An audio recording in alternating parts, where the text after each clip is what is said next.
ओम अज्ञानतिमिरन्धस्य ज्ञानाञ्जनशलाकया चक्षुरुन्मीलितं येन तस्मै श्रीगुरुवे नमः। नमो विष्णुपादाय कृष्णप्रेष्ठाय भूतले श्रीमते भक्तिवेदान्त स्वामिनिति नामिने। नमस्ते सारस्वते देवे गौरवाणी प्रचारिणे निर्विशेषशून्यवादी पाश्चात्यदेशतारिणे। जय श्री कृष्ण चैतन्य प्रभु नित्यानंद श्री अद्वैत गदाधर श्रीवासादि गौरभक्तवृंद। मूकं करोति वाचालं पङ्गुं लङ्घयते गिरिं यत्कृपातमहं वन्दे श्रीगुरुदीनतारिणं परमानन्दमाधवं श्रीचैतन्यम् ईश्वरम्। तो आज हम चर्चा करेंगे, क्या हम भक्ति में शॉर्टकट्स ले सकते हैं? भक्ति में शॉर्टकट लेना अच्छी बात है या नहीं? भक्ति का जो प्रोसेस है वो अपने आप में एक तरीके से शॉर्टकट है। सिर्फ भगवान का नाम लेना है, बहुत आसान है, कोई भी कर सकता है। तो हम थोड़ा शॉर्टकट की साइकोलॉजी डिस्कस करेंगे। हम शॉर्टकट क्यों लेते हैं? ताकि हम हमारा जो गंतव्य है, जो हमारी डेस्टिनेशन है, वहां हम थोड़ा जल्दी पहुंच सकें। उसको हम बोलते हैं एफिशिएंसी। एफिशिएंटली हम काम कर सकें। या फिर कई बार राग और द्वेष, अटैचमेंट और अवर्जन हमारे रास्ते में आते हैं। उसकी वजह से क्या होता है, शॉर्ट टर्म गोल्स हमें दिखाई देते हैं और उसके जो लॉन्ग टर्म इफेक्ट होने वाले हैं, उसका जो असर हमारे ऊपर पड़ने वाला है लंबे समय में, उस पर हमारा ध्यान नहीं जाता। तो उसकी वजह से या तो हम अटैचमेंट की वजह से किसी रास्ते पे चल पड़ते हैं, या फिर अवर्जन कि भाई ये लंबा रास्ता जो है ना, सही रास्ता बहुत लंबा है, उतना लंबा नहीं चलने का मेरे को, मुझे शॉर्टकट चाहिए। तो शॉर्टकट, इस वजह से हम शॉर्टकट पे चलते हैं। और लंबा रास्ता कब लेते हैं? लंबा रास्ता हम तब लेते हैं जब कोई शॉर्टकट अवेलेबल नहीं होता। मुझे जल्दी अपने डेस्टिनेशन पे पहुंचना है लेकिन कोई शॉर्टकट अवेलेबल ही नहीं है, तो कोई बात नहीं, मैं लंबा रास्ता लूंगा। व्यवसायत्मिका बुद्धि, इसको हम बोलेंगे effectiveness. You want to be effective. और दूसरा लंबा रास्ता कब लेते हैं? जब हमें लंबे रास्ते से अटैचमेंट होता है। अरे ये रास्ता बड़ा अच्छा है, लंबा है तो कोई बात नहीं, आनंद आ रहा है इसमें। हम परफेक्शनिस्ट बनने की कोशिश करते हैं, या जो रिचुअल्स हमने पकड़ लिए, रिचुअलिस्टिक मेंटालिटी जो हमने पकड़ ली, नहीं बस यही रास्ता है और कोई शॉर्टकट मैं नहीं जानता, मुझे तो यही रास्ता पता है और इसी रास्ते पे चलूंगा मैं। तो इन चारों चीजों को हम थोड़ा डिटेल में डिस्कस करेंगे। पहला है एफिशिएंसी। जब छोटा रास्ता सही रास्ता होता है, तब हमें हमेशा छोटा रास्ता लेना चाहिए। क्यों देर करने का? हमारा जीवन बहुत छोटा है, इसमें हमें हम तो बोलते हैं अर्जेंसी फील होनी चाहिए, जल्दी से जल्दी भगवान के पास वापस जाना है, कैसे भी करके। तो devotees should be materially efficient and spiritually effective. अभी अगर आप देखें हमारी मटीरियल ड्यूटीज में हमें बहुत एफिशिएंट होना चाहिए। जैसे भक्ति विनोद ठाकुर, वो अपने कोर्ट के केसेस बहुत जल्दी जल्दी निपटा लेते थे और अपना सारा काम बहुत जल्दी खत्म करते थे, अपना टाइम बहुत अच्छी तरह मैनेज करते थे। इसकी वजह से क्या होता था, उन्हें अपनी स्पिरिचुअल एक्टिविटीज के लिए, प्रीचिंग के लिए, बुक्स लिखने के लिए बहुत समय मिलता था। जीव गोस्वामी को चैतन्य महाप्रभु ने बोला कि आप शास्त्र लिखिए। तो जीव गोस्वामी क्या करते थे, वो पत्तों पे लिखते थे स्याही से। तो एक पत्ते पे पेज नंबर 1 उन्होंने कुछ लिखा, अब स्याही सूख रही है, अब इतना टाइम नहीं है कि वेट करें, तो वो दूसरा पत्ता उठाते थे, उस पर पेज नंबर 3 लिखना चालू कर देते थे। इतने में पहले पेज की स्याही सूखती थी, फिर उसे पलटकर पेज नंबर 2 लिखना चालू करते थे। इतनी माइंड में क्लैरिटी थी, इतना एफिशिएंट थे वो अपनी राइटिंग में कि थोड़ा भी समय बर्बाद नहीं करना। इसीलिए वो हमें इतने शास्त्र दे पाए। ऐसा बताया जाता है उन्होंने 5 लाख श्लोक लिखे हैं। भागवतम में 18,000 श्लोक हैं, रामायण में 24,000 श्लोक हैं, महाभारत में शायद अंदाजन 1 लाख श्लोक हैं। जीव गोस्वामी ने 5 लाख श्लोक लिखे हैं, 4 या 5 लाख श्लोक लिखे हैं। एफिशिएंट। मटेरियल ड्यूटीज के अलावा हमें अपनी जो सर्विसेज हैं, सेवाएं हैं, उसमें भी एफिशिएंट होना चाहिए। क्यों? ताकि हम ज्यादा सेवा कर पाए। चैतन्य महाप्रभु सार्वभौम भट्टाचार्य के घर प्रसाद के लिए गए तो उन्होंने उनकी पत्नी को बहुत ग्लोरीफाई किया, क्योंकि उन्होंने इतना सारा प्रसाद बनाया हुआ था। वो बोलते हैं कि अगर 100 लोग 100 चूल्हों पर प्रसाद बनाएंगे तो भी इतना प्रसाद नहीं बना पाएंगे जितना आपने बनाया है, इतनी एफिशिएंटली। तो जब एफिशिएंटली सर्विस की जाती है तो हमारे जो सुपीरियर्स होते हैं वो हमसे प्रसन्न होते हैं। क्यों? क्योंकि हम ज्यादा सेवा कर पा रहे हैं। दूसरा पॉइंट है अटैचमेंट एंड अवर्जन, राग द्वेष। एक बार एक व्यक्ति कुछ ढूंढ रहा था स्ट्रीट लाइट के नीचे, तो एक दूसरे व्यक्ति उनके पास गए, बोले आप, ऐसा लग रहा है आपका कुछ खो गया है, आप क्या ढूंढ रहे हैं? बोले मेरा कुछ एक एक गोल्ड रिंग गिर गई है। अच्छा, आपकी गोल्ड रिंग गिर गई है, कहाँ गिरी थी? नहीं, गिरी तो बाजू वाली गली में थी, लेकिन वहां अंधेरा बहुत ज्यादा है, और यहाँ पर क्या है ना, स्ट्रीट लाइट है, अच्छी रोशनी है, तो इसलिए रोशनी में ढूंढ रहा हूं मैं। तो अगर गिरा अंधेरे में है दूसरी गली में, तो दूसरी गली में आप ढूंढेंगे तो कैसे मिलेगा सुख, कैसे मिलेगा जो भी आपका खोया हुआ वस्तु है? तो उसी तरह हम सब सुख ढूंढ रहे हैं, खुशी ढूंढ रहे हैं, और कहाँ ढूंढ रहे हैं? मटेरियल वर्ल्ड में, दुखालय, दुख के घर में सुख सुख ढूंढ रहे हैं। तो पॉसिबल है? नहीं है। लेकिन उस सुख ढूंढने की लालसा इतनी ज्यादा तीव्र है कि मुझे जल्दी से जल्दी ढूंढना है। जल्दी से जल्दी कैसे ढूंढेंगे? जहां रोशनी है वहां ढूंढना आसान होता है। अच्छा, यहां ढूंढना आसान होता है तो मैं यहां ढूंढता हूं। तो एक गाना आता है बहुत पुराना, पल भर के लिए कोई हमें प्यार कर ले, झूठा ही सही। मालूम है झूठा है, लेकिन चाहिए, मतलब मिल जाए, बाद में ठीक है, चीटिंग हो जाएगी, धोखा हो जाएगा, वो चलेगा, लेकिन अभी तो मुझे चाहिए बस किसी भी तरह। तो पागलपन की वजह से, अटैचमेंट की वजह से हम खींचे चले जाते हैं। या फिर और उस खिंचाव की वजह से, वो जो अटैचमेंट होता है उसकी वजह से जो लॉन्ग टर्म में जो उसके इफेक्ट होने वाले हैं वो हमें समझ में नहीं आते। पैसा कमाने के लिए जल्दी से लोग क्राइम करते हैं, किसी का मर्डर कर देंगे, चोरी करेंगे, डाका डालेंगे, धोखा देंगे, लेकिन उनको ये समझ नहीं आता कि हमें इसका कुछ दुष्परिणाम भोगना पड़ सकता है। इतने इतने बड़े बड़े अमीर आदमी जेल जाते हैं, क्यों? क्योंकि कुछ तो घोटाला किया रहता है। को अपना खुद का एग्जाम्पल देते हैं, उनके पास भी एक ऑफर आया था 2.5 करोड़ रुपए महीने का। तो उनके जो मित्र थे वो आज उनको बोलते हैं कि मैं खिंचा चला गया, मैं गलत रास्ते पे चला गया, तुमको भक्तों की संगत ने बचा लिया। उनको उस टाइम समझ में नहीं आया था कि इसका असर क्या होगा। या फिर सेंसुअल प्लेजर, सेंस ग्रेटिफिकेशन, इतनी तरह की बीमारियां लगती हैं, शरीर कमजोर हो जाता है, वो बाद में हमें समझ में आता है, तब तक बहुत देर हो जाती है। भागवतम 7.5.31 क्या बोलती है? नते विदु स्वार्थ गतिम ही विष्णु, दुराशया ये बहिरर्थ मानिना। ये बोलता है कि ये लोग, जो उनका स्वार्थ गति है, अपने स्वार्थ गति क्या है, what is beneficial for us, स्वार्थ गति है विष्णु। न ते विदु, ये जानते नहीं है कि इनकी जो स्वार्थ गति है, इनका जो सही फायदा है वो किस में है? भगवान की भक्ति में है। न ते विदु स्वार्थ गति में विष्णु, ये अपना फायदा कहां ढूंढते हैं? दुराशया, इनकी आशा है, आशा नहीं है, दुराशा है। क्या दुराशा है? कि मुझे इस दुनिया में एंजॉय करना है, इस मटेरियल वर्ल्ड में एंजॉय करना है। कैसे एंजॉय करना है? बहिर अर्थ मानेना, जो एक्सटर्नल सेंस ऑब्जेक्ट्स हैं, बहिर अर्थ मानेना, इनको अर्थ मान लिया है। सेंस ऑब्जेक्ट्स को या सेंस ग्रेटिफिकेशन को एक अर्थ, काम की वस्तु समझ लिया है, और भगवान की भक्ति जो असली में काम की वस्तु है उसको नहीं समझा। ये तो फालतू की चीज है। सेंस ग्रेटिफिकेशन का डिजायर इतना स्ट्रांग है। ये हुआ अटैचमेंट का पार्ट। अवर्जन का पार्ट अगर देखें तो लेजीनेस। तो लेजीनेस में हम क्या बोलते हैं? एक्सक्यूज देते हैं कि मुझसे नहीं हो पा रहा, क्या करूं, मुझसे उठा ही नहीं जाता। Lack of determination and laziness. या फिर टिक मार्क मेंटालिटी, लेक्चर सुनेंगे सिर्फ सुनने के लिए, ध्यान नहीं है, बट हाँ लेक्चर हो गया। बुक्स पढ़ते हैं हम सिर्फ फिनिश करने के लिए। प्रभुपाद की इतनी सारी बुक्स हमने स्मॉल बुक्स पढ़ी हैं, laws of nature, beyond birth and death. Beyond birth and death तो खैर याद होगा आपको उसका कंटेंट, क्योंकि इसके टाइटल ही इतना कैची है। बट बाकी चीजों के जो कंटेंट्स हैं, एलिवेशन टू कृष्णा कॉन्शियसनेस, या भगवत गीता भागवतम भी अगर अगर आपने पढ़ी है जितनी भी, कितना याद है?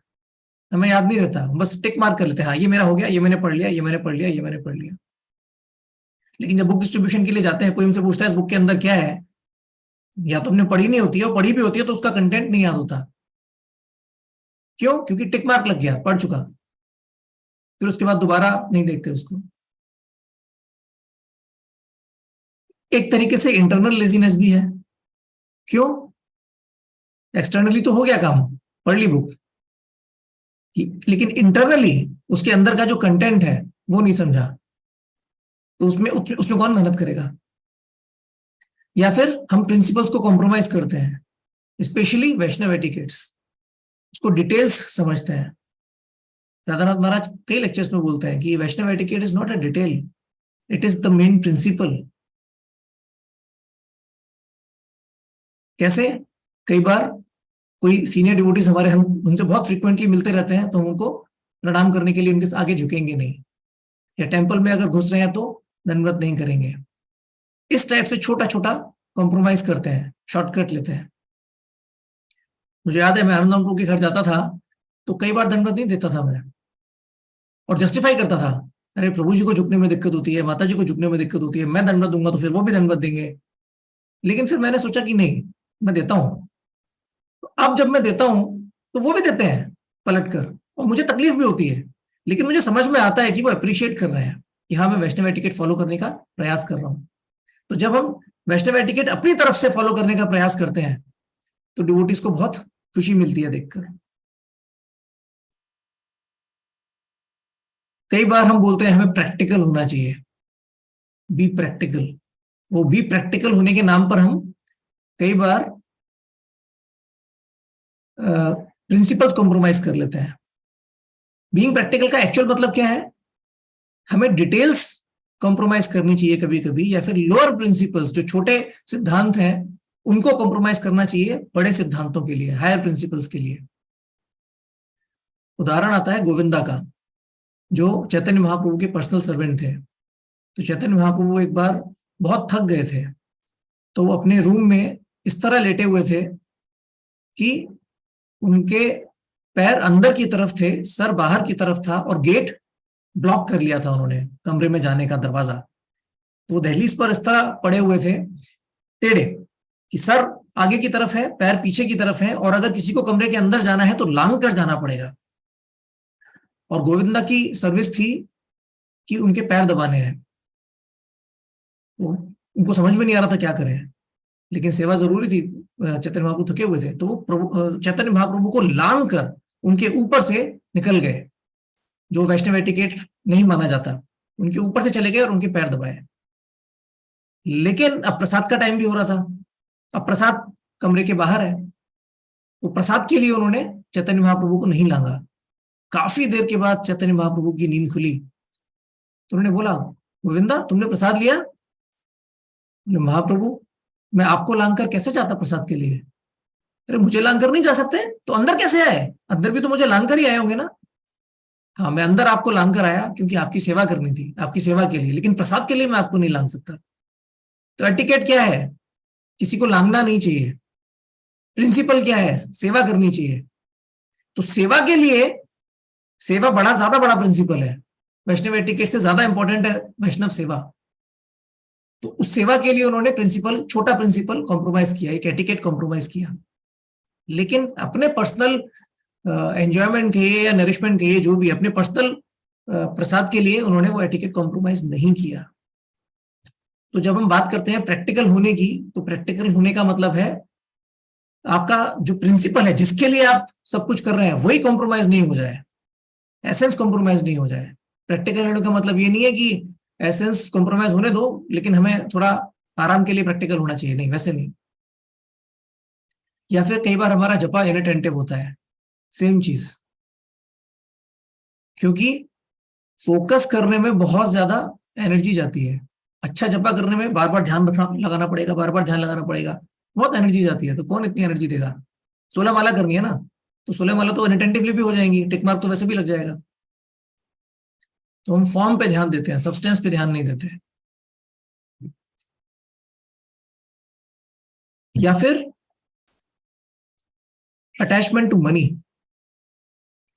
कई बार मेरे अंदर ये मैंने बहुत देखा है, कभी यात्रा पे अगर जाना है तो फ्लाइट का खर्चा, यात्रा का खर्चा, मेरे पास पैसा है, लेकिन कई बार अंदर से एक एक मेरे अंदर का कंजूस जाग जाता है वो बोलता है अरे इस सब में तो बहुत खर्चा होगा, इतना खर्चा क्यों करने का। लेकिन मैं ये नहीं बोलता कि खर्चा बहुत हो रहा है, वो ऑफिस से छुट्टी नहीं मिली, थोड़ा यहाँ प्रॉब्लम हो गया, थोड़ा प्रैक्टिकली देखना पड़ेगा, फाइनेंसेस मैनेज करने पड़ेंगे, तो हम उसमें जस्टिफाई कर बैठते हैं। और सेम रीजन अगर आप देखें, लोगों के संग चीटिंग क्यों होती है। आप यहाँ इन्वेस्ट करिए, 6 महीने में पैसा डबल, 1 साल में पैसा डबल। या सस्ती चीजें, खराब चीजें क्यों खरीद बैठते हैं, क्योंकि उनके दाम कम होते हैं, तो उस चक्कर में पैसा पूरा ही वेस्ट हो जाता है। अच्छी चीज अगर 500 रुपए की है और कोई सस्ती चीज 200 रुपए की है, हमने खरीद ली, वो चलेगी 6 महीने, और अच्छी चीज चलेगी 4-5 साल, तो उल्टा हमको कंजूसी के चक्कर में नुकसान हो जाता है। सेम मेंटेलिटी भक्ति में भी आती है कई बार। या फिर कभी कभी एसोसिएशन बहुत इंटेंस होती है भक्तों की, तो उससे हम दूर जाने के बहाने ढूंढते हैं कि प्रभु जी मुझे ऑफिस जाना है, लेकिन ऑफिस में कोई खास काम नहीं होगा। मुझे याद है 2007 में मैं टेम्पल में रहता था, पुणे टेम्पल में, तो कभी कभी काम एफिशिएंटली नहीं किया ऑफिस का, थोड़ा बहुत काम है, ऐसा कुछ खास काम नहीं है, सैटरडे को ऑफिस चला जाता था। क्यों? क्योंकि टेम्पल में एसोसिएशन काफी इंटेंस है, उससे भागने का मन करता था कभी कभी। तो उसी तरह हमारे बीच में यहाँ पर हम जब करते हैं काफी इंटेंस है, 32 राउंड्स, 64 राउंड्स। तो कई बार हमें अपने अंदर देखना चाहिए कि क्या हम ऐसे ब्रेक्स लेते हैं जिनकी जरूरत नहीं है। हमें तो डेली जब करना है, साल के 365 दिन जब करना है, तो हमारी जो आरती है या भगवान की सेवा है, क्या उसका समय ऐसे नहीं कर सकते कि जब के बीच में विघ्न ना पड़े। अगर आप 5 बजे जब करने बैठते हैं और 5:30 पे आपका मंगल आरती का समय है या भगवान की सेवा का समय है, तो उसको आधे घंटे परमानेंटली शिफ्ट कर सकते हैं आगे या पीछे, ताकि हम एक बार में एक सीटिंग में 16 माला कर पाए। आनंद वृंदावन को अपनी डेटीज को 4:30 बजे उठाते हैं, उसके बाद बीच में पहली 16 माला करने के बाद ऑफरिंग रखते हैं।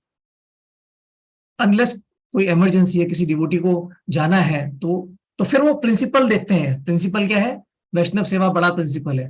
तब वो कई बार 12 माला करने के बाद अपने डेटीज को मिल्क ऑफर करते हैं, ताकि डिवोटीज को मिल्क दे सके जाने से पहले। लेकिन पहली 16 माला के बीच में जहां तक हो सके कोई डिस्टर्बेंस, कोई डिस्ट्रैक्शन नहीं आए और एक सीटिंग में हो जाए, ऐसा हमेशा उनका प्रयास रहता है, हमेशा ऐसा बोलते हैं। तो इन सब का सॉल्यूशन क्या है राग द्वेष से बचने का? भगवत गीता में कृष्ण बोलते हैं 2.64 में, राग द्वेष विमुक्तस्तु विषयान इंद्रियश्चरन् आत्मवश्यैर विधेयात्मा प्रसादम अधिगच्छति। जो अटैचमेंट और अवर्जन से दूर है और जिसने अपने सेंसेस अपने कंट्रोल में कर लिए हैं, अपनी इंद्रिय अपने वश में कर ली है, रेगुलेटिव प्रिंसिपल्स के साथ, रूपा बोलते हैं regulative principles of freedom, he can obtain complete mercy of the Lord. उसको भगवान की दया प्राप्त होती है। तो अटैचमेंट और अवर्जन, सब कुछ हमारा जो भी भक्ति के प्रिंसिपल्स होते हैं, ज्यादातर करके फोकस सेंस कंट्रोल और अटैचमेंट और अवर्जन से बचने में होता है। तो ये तो हुआ शॉर्टकट हमें कब और कब नहीं लेने चाहिए। एफिशिएंसी होनी चाहिए और अटैचमेंट और अवर्जन की वजह से शॉर्टकट नहीं लेने चाहिए। अभी आया long term path, long path. इसको मैं बोलता हूं इफेक्टिवनेस या फिर व्यवसायत्मक बुद्धि। जब कोई शॉर्टकट एग्जिस्ट ही नहीं करता, you have to go through the grind, घिसना पड़ेगा, कोई रास्ता नहीं है, तब हमें अपना गोल नहीं छोड़ देना चाहिए, अरे इसमें तो घिसना पड़ेगा, चलो कोई सस्ती चीज मिल जाए। नहीं, क्वालिटी चाहिए ना, इटर्नल लाइफ ऑफ हैप्पीनेस चाहिए ना, कि ऐसा नहीं कि बस थोड़ा बहुत मस्ती मजाक किया और फिर पूरा पूरा जिंदगी दुख भोग रहे हैं, ऐसा नहीं चाहिए ना। हमको इंटरनल लाइफ ऑफ हैप्पीनेस चाहिए, तो उसके लिए चाहिए व्यवसायत्मक बुद्धि। शास्त्र जब हम पढ़ते हैं, सिर्फ इसलिए नहीं पढ़ना चाहिए कि हाँ ये चैप्टर पढ़ लिया मैंने, हमें ये देखना चाहिए कि क्या मुझे समझ में आया, कितना मुझे याद है। पहले तो पढ़ने के बाद थोड़ा याद रहना चाहिए, और फिर सिर्फ रटने का नहीं, समझ में आना चाहिए। उसके बाद समझ में आना चाहिए, और समझने के आने के बाद समझ में आ गया, इसको लाइफ में अप्लाई कैसे करना है, बाकी डिवोटीज कैसे अप्लाई करते हैं। ये दो प्रिंसिपल है, कौन सा ज्यादा इंपॉर्टेंट है, किस प्रिंसिपल के लिए किस प्रिंसिपल को कॉम्प्रोमाइज कर सकता हूं मैं। धर्म संकट, एक्चुअल एप्लीकेशन, तो भक्तों के जीवन को देखने से समझ में आता है। Prabhupada says scriptures should be red like law books. उसमें टिक मार्क नहीं करना होता कि ये बुक मैंने फिनिश कर ली। आपको जाकर कोर्ट में केसेस लड़ने हैं, अगर ये दो लॉ आपस में टकराते हैं तो कौन सा लॉ प्रेसिडेंस लेता है, कौन सा लॉ ज्यादा इंपॉर्टेंट है? एप्लीकेशन के हिसाब से पढ़ना चाहिए. तो we should practice what we read, that should be the goal. Second is, अगर आप देखें डिवोटीज के पास टाइम बहुत कम होता है लाइफ में, लेकिन वो कभी जल्दबाजी में नहीं होते. हमेशा, अब राधानाथ महाराज को देखिए, कितना कम समय है जीवन में, लेकिन कभी भागते दौड़ते हुए नहीं दिखाई देंगे. कोई भी बड़े सन्यासी आप देखिए, बहुत कम टाइम है, बहुत प्रचार करना है, बहुत सारे डिवोटीज लाइन में लगे हुए हैं उनसे मिलने के लिए, उनका समय मांगने के लिए, लेकिन कभी भागते दौड़ते हुए नहीं दिखाई देते. मुझे याद है, मैं 2017 में जनवरी में पुणे गया था. तो पुणे से मेरा पुराना एसोसिएशन है, वहीं से पुणे टेम्पल की डिवोटीज के एसोसिएशन में मैं भक्त बना. तो काफी समय के बाद जब मैं पुणे गया, तो उस दिन संडे का दिन था. राधेश्याम प्रभु को एक प्रोग्राम करना था. जगन्नाथ रथ यात्रा थी पुणे टेम्पल में, और रथ यात्रा लेक्चर राधेश्याम प्रभु को देना था किसी दूसरी लोकेशन पर, जहां पर रथ को खींच कर ले जाने वाले थे, वहां पर किसी पंडाल में उनको लेक्चर देना था. दोपहर को 1 या 1:30 बजे था, और मुझे उसी दिन वापस लौटना था. तो मैंने रिक्वेस्ट किया, प्रभु जी आपका थोड़ा समय मिल सकता है क्या? अब मैं इतने सालों के बाद उनसे मिल रहा था, तो उन्होंने मुझे समय दिया. लेकिन जब एक बार मैं उनके संपर्क में आया, तो फिर वो मुझे समय देते चले गए, देते चले गए, देते चले गए. 1 या 1.5 घंटा मेरे साथ बैठे. मुझे अंदर से टेंशन हो रहा था, प्रभु जी को लेक्चर देना है, और शायद प्रभु जी लेट हो भी गए थे, या फिर टाइम बहुत कम बचा होगा, भागते दौड़ते गए होंगे पंडाल में, लेकिन उन्होंने मुझे समय दिया. दूसरी बार अभी 2 हफ्ते पहले 2 अप्रैल को महाराज का लेक्चर था गोपीनाथ टेम्पल में, चौपाटी टेम्पल में. तो मैं वहां गया, तो मुझे राधेश्याम प्रभु मिले. उस दिन एकादशी का दिन था, 2 अप्रैल 2023. तो एकादशी के दिन पुणे ब्रह्मचारी 64 माला करते हैं. तो समय बहुत टाइट था, और मुंबई आए हुए डिवोटीज भी बहुत सारे मिलने के लिए लाइन में लगे हुए थे राधेश्याम प्रभु से. तो मैं उनसे मिलने गया. तो थोड़ी देर उन्होंने मुझसे बात की, फिर मैंने उनसे कहा कि मेरी फैमिली भी आई हुई है, मेरे बच्चे हैं, मेरी पत्नी है, क्या आप उनसे मिलेंगे प्लीज? तो मैंने रिक्वेस्ट किया. तो उन्होंने मुझे कहा कि आज थोड़ा एकादशी है, थोड़ा टाइट है, बट आप लेकर आ जाओ. उन्होंने एक्सप्रेस कर दिया कि मैं थोड़ा डिफिकल्ट सिचुएशन में हूँ, इतना समय नहीं है. राधानाथ महाराज की क्लास सुनी है, अभी 3 घंटे का प्रवचन सुना है, फिर इतने सारे डिवोटी से मिलना है, 64 माला कभी होगा. लेकिन जब मैं उनसे मिला, अपनी फैमिली को लेकर आया, तो फिर वो टाइम देते चले गए. तो फिर मुझे टेंशन हो रही थी कि मैं इनका इतना समय ले रहा हूं. तो अगर प्रिंसिपल क्या है यहाँ पर, अगर, और राधानाथ महाराज को भी आप देखिए, राधानाथ महाराज कभी आपको भागते दौड़ते नजर नहीं आएंगे. डिवोटीज के संग जब भी मिल रहे होंगे, तो बहुत धीरे धीरे, ऐसा लगता है जैसे स्लो मोशन में डिवोटीज से मिल रहे हैं, ताकि डिवोटीज की जितनी भी मन की इच्छा है कि मुझे महाराज को देखना है, महाराज को देखना है, स्लोली मूव करेंगे डिवोटीज, अच्छे से देख ले महाराज को. और जब महाराज निकल पलट कर चल पड़ते हैं, तब आप उनकी स्पीड देखिए, वो ऐसा लगता है समझ में नहीं आता चल रहे हैं कि भाग रहे हैं. तो डिवोटीज को जब टाइम देना है तो पूरा टाइम देना है, और उसके बाद जब आराम से चल के जाना है, अपने लिए कोई पर्सनल आराम नहीं, एक जगह से दूसरी जगह जाना है, फटाफट फटाफट. तो प्रिंसिपल क्या है यहाँ पर, जब तक आप किसी डिवोटी से नहीं मिले, तो उस डिवोटी को इतना दुख नहीं होगा. लेकिन जब आप डिवोटी के सामने बैठे हैं और तब आप जल्दबाजी मचा रहे हैं, तो वो डिवोटी को बड़ा दुख होगा कि अरे ये मेरे अंदर इंटरेस्ट नहीं ले रहे. तो तब एक बार सामने आ गए तो फिर पूरा टाइम देते हैं डिवोटीज. सेम प्रिंसिपल अगर आप देखें कि जब हमारे घर पे कोई आता है और हमारे पास समय नहीं होता, हमें उन्हें लौटाना होता है, तो बच्चे से क्या बुलवाते हैं, बेटा देखियो गेट पर कौन है. अगर वो वाले अंकल होंगे तो बहुत टाइम खाते हैं, उनको बोलना कि पापा घर पे नहीं है. लेकिन अगर गलती से गड़बड़ हो गई छोटे बच्चे से कि पापा कह रहे हैं पापा घर पे नहीं है, या फिर बच्चे ने जवाब नहीं दिया और वो अंकल घर पे आ गए, तो क्या आप उनको भगाते हैं कि नहीं मेरे पास समय नहीं? ऐसा नहीं बोलते कि भाई अंदर आ ही गए हो तो ठीक है, ले लो समय, क्योंकि अब अगर मैं तुम्हें समय नहीं दूंगा तो अपराध हो जाएगा. तो जब तक आप संपर्क में नहीं है तो कोई बात नहीं, लेकिन अगर संपर्क में आ गए तो फिर ये मेरी ड्यूटी बनती है कि मैं आपको समय दूं. तो डिवोटीज इस तरह करते हैं. वैष्णव एटिकेट, वैष्णव एटिकेट का मैं गोविंदा का एग्जाम्पल ऑलरेडी दिया मैंने. तो वैष्णव एटिकेट हमेशा फॉलो करने चाहिए, अगर थोड़े डिफिकल्ट हैं तो भी. I think, I don't remember Giriraj Maharaj थे या कौन था, रूपात के एक डिसाइपल ने कहा कि मेरा मन नहीं करता धनपत करने का, ओबेसेंसेस पे करने का. तो उन्होंने, रूपात ने जवाब दिया कि आप करिए, धीरे धीरे आपका मन करने लगेगा, पहले आप करना तो स्टार्ट करिए. हमारी जो वाउज होती हैं, जो हमने व्रत लिए हैं या संकल्प जो लिए हैं, उनके साथ कभी कॉम्प्रोमाइज नहीं करना चाहिए। हमें काफी भक्तों का एग्जाम्पल देखने को मिलता है। सनातन गोस्वामी इतने बूढ़े हो गए थे, लेकिन उनका संकल्प था मुझे परिक्रमा करनी है गोवर्धन पर्वत की। बहुत बूढ़े हो गए थे, परिक्रमा नहीं कर पा रहे थे, लेकिन उन्होंने छोड़ा नहीं, स्ट्रगल करके करते रहते थे। हरिदास ठाकुर डेली 192 राउंड्स, जब बूढ़े हो गए थे तो चैतन्य महाप्रभु ने उनसे पर्सनली बोला कि अब तुम बूढ़े हो गए हो, तुम्हें करने का जरूरत नहीं है, छोड़ दो। उन्होंने कहा नहीं, मैं कैसे छोड़ दूं, मैं अपने 192 राउंड्स पूरे नहीं कर पा रहा। मैं इसलिए नहीं पूरे कर पा रहा क्योंकि मैं बूढ़ा हो गया हूं, मैं इसलिए पूरे नहीं कर पा रहा क्योंकि मेरे अंदर वो इच्छा ही नहीं है। अगर इच्छा इतनी प्रबल होती तो बुढ़ापा क्या कर लेता। जब हमारे अंदर किसी चीज की बहुत प्रबल इच्छा होती है ना, तो पता नहीं कहां से एनर्जी आ जाती है करने की। लेकिन उसकी भी एक लिमिटेशन होती है, कितनी एनर्जी आएगी, मतलब कितना करेगा। तो वो लिमिट टच हो गई थी हरिदास ठाकुर की, लेकिन फिर भी बोल रहे हैं नहीं। चैतन्य महाप्रभु खुद कहते थे मेरे अंदर भगवान के प्रति अगर प्रेम होता तो मैं जीवित नहीं होता। मैं जीवित हूं उसका मतलब मेरे अंदर प्रेम ही नहीं है भगवान के प्रति, कृष्ण के प्रति। कृष्ण मुझे नहीं दिख रहे फिर भी मैं जीवित हूं। गदाधर पंडित टोटा गोपीनाथ की सेवा करते थे, बहुत बूढ़े हो गए, वो सेवा नहीं कर पाते थे बुढ़ापे की वजह से। टोटा गोपीनाथ खुद बैठ गए कि चलो तुम्हें मुझे माला पहनानी है, मेरी सेवा करनी है, मैं बैठ जाता हूँ। अकेले ऐसे विग्रह हैं जो भक्त सेवा कर पाए, इसके लिए भक्त की सेवा ले पाए, इसके लिए वो बैठ गए। तो जब हम अपनी जो व्रत होते हैं, जो हमारी वाउज होती हैं, उनको पूरा करने के लिए हम स्ट्रगल करते हैं, तो कृष्ण को बहुत अच्छा लगता है। चैंटिंग विद एब्जॉर्प्शन, चैंटिंग हमें एब्जॉर्प्शन के साथ करनी चाहिए। समय का सवाल नहीं है कि हमको समय कितना लग रहा है, 5 मिनट लग रहे हैं कि 5.5 मिनट लग रहे हैं कि 6.5 मिनट लग रहे हैं कि 7 मिनट लग रहे हैं, हर किसी का अलग अलग है। आपकी टंग कैसी है, कैसा आपका टंग का मूवमेंट है, कितना आप क्लियरली प्रोनाउंस कर सकते हैं।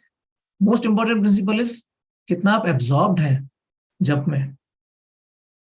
कभी आप किसी चीज में फोकस करते हैं, ध्यान लगाते हैं, तो एक शब्द आता है ध्यान भंग होना। जब आप बहुत ज्यादा फोकस कर रहे हैं, कोई आपको डिस्टर्ब करता है, क्या यार डिस्टर्ब कर दिया तुमने, ध्यान भंग, भटक गया मेरा, ध्यान भंग कर दिया तुमने। क्या हमारे जप में ऐसा कभी होता है? हम ऐसा ध्यान लगा रहे हो कि ध्यान भंग हो गया हो किसी डिस्टर्बेंस की वजह से? हमारा ध्यान तो हर समय भंग रहता है, ध्यान होता ही नहीं है तो भंग कैसे होगा? तो ये ध्यान भंग, इस वर्ड पर जब हम मेडिटेट करेंगे तब हमें समझ में आएगा कि हम ध्यान एक्चुअली लगा ही नहीं रहे हैं, ध्यान लगाने की कोशिश भी नहीं कर रहे हैं। तो इस तरह हमें ध्यानपूर्वक जप करना चाहिए। और जब जब हम कर रहे हैं उसके साथ साथ दूसरी एक्टिविटीज कर रहे हैं, तो जब इफेक्टिव कैसे होगा? बातें करते करते फैमिली मेंबर्स के साथ, या कोई दूसरी सेवा करते करते, या फिर बहुत एक्सट्रीम एग्जांपल्स हैं कि ड्राइविंग करते करते और टीवी देखते देखते भी कुछ लोग जपा करते हैं। इस ग्रुप में शायद ऐसा कोई नहीं है, बट ऐसे एग्जांपल्स हमने सुने हैं। समझ में नहीं आता कि ये तो बहुत एक्सट्रीम है, लेकिन जिनके साथ ऐसा होता है उनको एक्सट्रीम नहीं लगता है शायद। मुझे अपनी लाइफ में जो इतने सालों से मैं जब कर रहा हूँ, 20 साल हो गए, 20 साल से ज्यादा हो गए, लेकिन जो प्रैक्टिकल सबसे बड़ा चेंज मेरी लाइफ में आया वो तब आया जब पिछले साल हरिदास ठाकुर डिसअपियरेंस डे के बाद आनंद वृंदावन प्रभु ने बोला कि 16 माला जब तक नहीं होता, 90 मिनट्स का हमने रूल लगाया कि 16 माला आप करके ही जाइए जूम मीटिंग से। तो जब मैंने वो फॉलो करना शुरू किया, एक दो तीन दिन मेरा मिस हुआ होगा शायद, लेकिन जहां तक है मोस्टली मैं 16 राउंड्स करे बिना जूम के अंदर बैठकर 16 राउंड्स करता हूँ। उसके बाद मेरी लाइफ में एक्चुअल प्रैक्टिकल बहुत चेंज आया, गुस्सा काफी कम हो गया। पहले मेरे फैमिली मेंबर्स मुझे बोलते थे पापा आप तो हिपोक्रेट हो, मतलब आप लेक्चर देते हो और खुद तो कुछ फॉलो करते नहीं हो।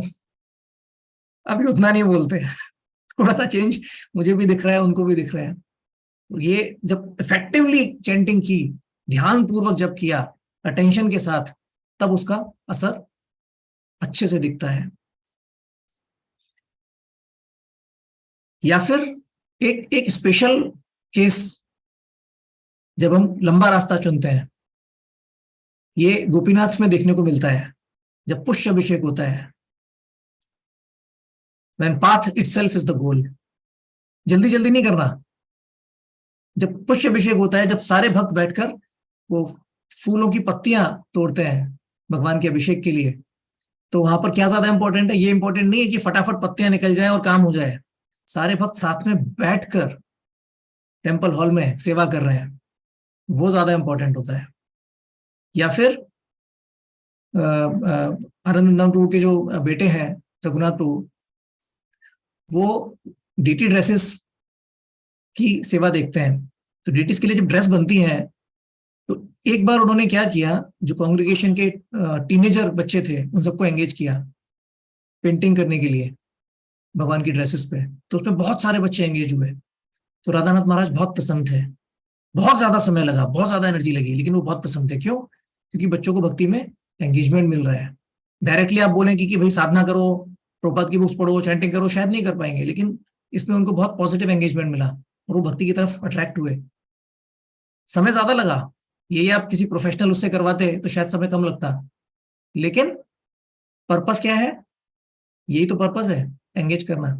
तो अगर थोड़ा सर्विसेज स्लो भी चलेंगी तो चलेगा। तो when path itself is the goal, then you should take the longer path. और बस दो चार मिनट का समय और लूंगा मैं। लास्ट है, कब हमें लंबा रास्ता नहीं लेना चाहिए।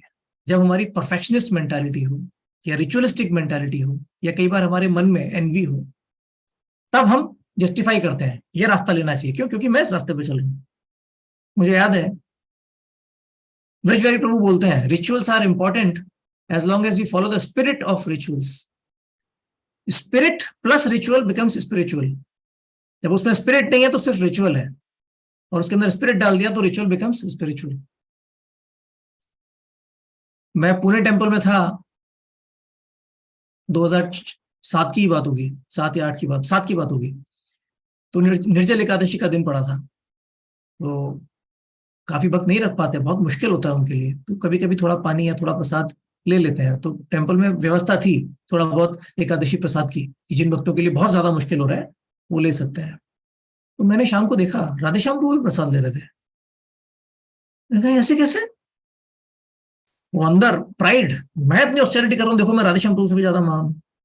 लेकिन राधे श्याम प्रभु की जो बॉडी है वो पित्त बॉडी है, मेरी बॉडी पित्त बॉडी नहीं है। मैं फास्ट कर सकता हूँ, लेकिन पित्त बॉडी का अगर कोई व्यक्ति है तो उनको एसिड बनने लगता है, बहुत ज्यादा तकलीफ होती है।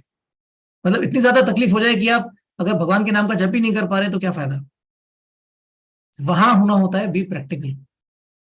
तुलसी माता जी, राधानाथ महाराज की इंस्ट्रक्शन है, Tulsi Mata ji was about to leave her body Nirjala Ekadashi के दिन। तो राधानाथ महाराज ने उनको इंस्ट्रक्शन दिया है, it's my personal instruction to you, you should not fast on Nirjala Ekadashi.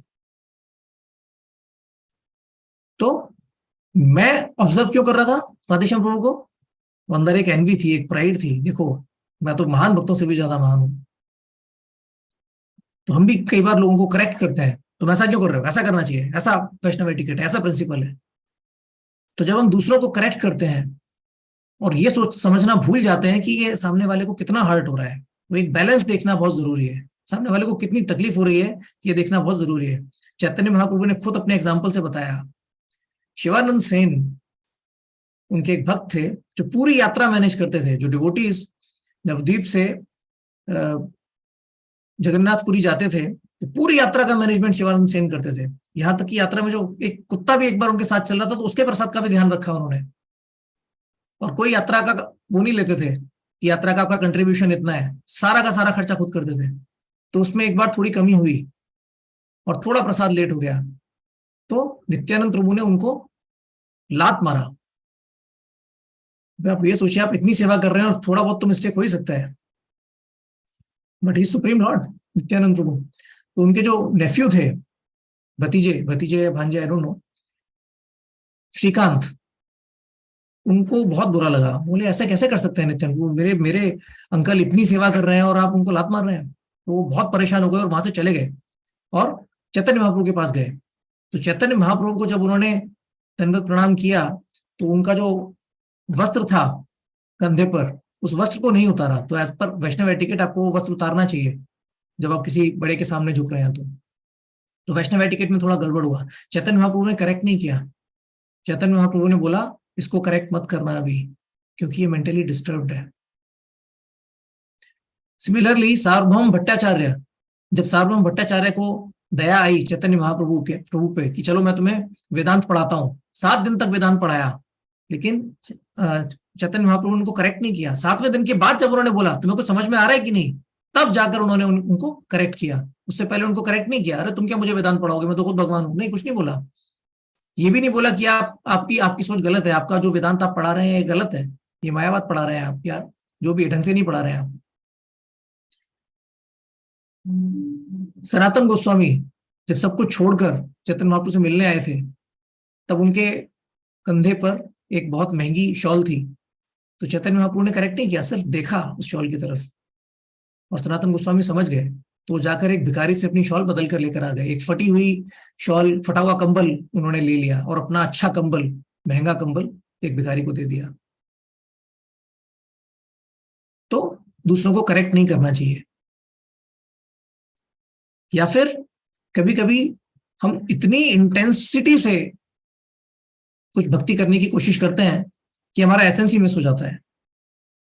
तो we should be practical while remembering the essence. मुझे याद है जब मैं छोटा था तो एग्जाम के लिए पढ़ाई करता था, तो कभी कभी पढ़ाई हुई नहीं है, लेट हो गए, अभी क्या करें, अब रात में पढ़ रहे हैं, बहुत लेट हो गया, नींद नहीं हो पाएगी। तो मेरी मम्मी बोलती थी कि बेटा थोड़ी देर सो जाओ, अगर थोड़ा बहुत छूट भी जाएगा प्रिपरेशन तो ठीक है, लेकिन अगर तुम नींद में पेपर देने जाओगे और नींद पूरी नहीं हुई है, तो अगर तुमने सब कुछ पढ़ भी लिया होगा तो वहां पर ढंग से नहीं कर पाओगे, तुम्हारे नंबर कट जाएंगे, वहां गड़बड़ कर दोगे, ज्यादा थके हुए होगे। तो बैलेंस देखना बहुत जरूरी है। अल्टीमेटली व्यवसायत्मिका बुद्धि, that is most important. Focus on the goal is most most important. अगर हमारा गोल क्लियर होगा ना माइंड में, तब हमें समझ में आएगा कहाँ कॉम्प्रोमाइज करना है, कहाँ कॉम्प्रोमाइज नहीं करना, कितनी इंटेंसिटी से जाना है, कितना प्रैक्टिकली जाना है। उदाहरण आता है मथुरा में, जब भगवान कृष्ण प्रवेश कर रहे थे, तो मथुरा की जो लेडीज थी उनको पता चला कृष्ण आ रहे हैं, तो अपने आप को डेकोरेट कर रही थी। जब कृष्ण आ गए तो कई सारी लेडीज अपने आप को मतलब कपड़े वगैरह पहनने में काफी गड़बड़ किया। वो एक एक आंख में काजल लगाया, दूसरी में नहीं लगाया, अरे कृष्ण आ गए, तो वो एक आंख में काजल लगा के चली गई। किसी ने एक कान में बाली पहनी है तो एक कान में बाली पहन के चली गई। कपड़े थोड़े ढीले इधर उधर गड़बड़ हो रखे थे, तो ऐसे ही भाग के चले गए। तो भगवान के सामने अच्छे से जाना चाहिए, ये प्रिंसिपल है। लेकिन अगर भगवान ही मिस हो जाए तो उस प्रिंसिपल का क्या फायदा। तो फिर उन्होंने वो प्रिंसिपल कॉम्प्रोमाइज किया। So they try to be efficient कि हाँ भगवान के सामने अच्छे से तैयार होकर जाना है, लेकिन they try to look good. लेकिन जब कृष्ण ही छूटने वाले थे तब फिर उन्होंने वो छोड़ दिया, सबका कोई फायदा नहीं है। याज्ञिक ब्राह्मण याज्ञिक ब्राह्मण अपना वो रिचुअलिस्टिक चीजें पकड़ कर बैठे हुए थे, और ब्राह्मण पत्नियों ने बच्चों को, कृष्ण और उनके सखा जब भूखे थे तो उनको प्रसाद दिया। लेकिन यज्ञ ब्राह्मणों ने क्या कहा, हम अपना यज्ञ कर रहे हैं, अभी आप हमें डिस्टर्ब मत करिए। तो इस तरह से हमें गड़बड़ नहीं करनी चाहिए। ये सब बातें मैंने बहुत ज्यादा बोली, मैं तो खुद इसमें से काफी कुछ फॉलो नहीं कर पाता। तो प्रार्थना है आप प्रार्थना करें कि मैं जो बोला है ये सब थोड़ा बहुत मैं भी फॉलो कर पाऊँ। हरे कृष्णा।